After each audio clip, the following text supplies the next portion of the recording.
ಗೀತಾ ಮಹಾತ್ಮೆ.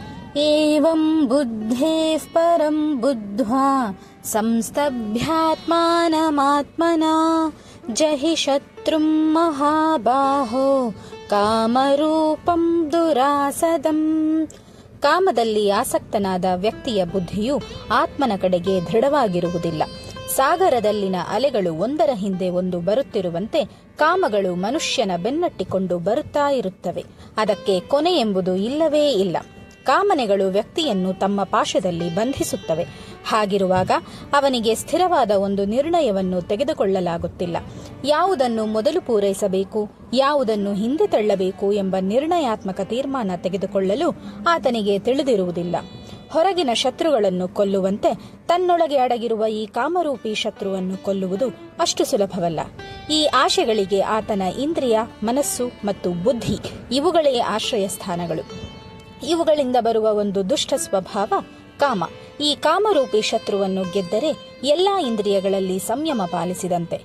ಮನಸ್ಸಿನ ಕಾಮನೆಗಳು ಪೂರ್ಣವಾಗದಿದ್ದರೆ ಕ್ರೋಧ ಉಂಟಾಗುತ್ತದೆ.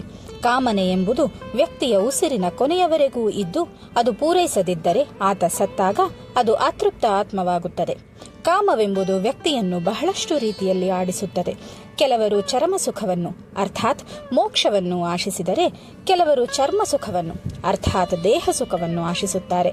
ವ್ಯಕ್ತಿಯ ಜ್ಞಾನವನ್ನು ಕಾಮವು ಮೋಹಕ್ಕೆ ಒಳಪಡಿಸುತ್ತದೆ.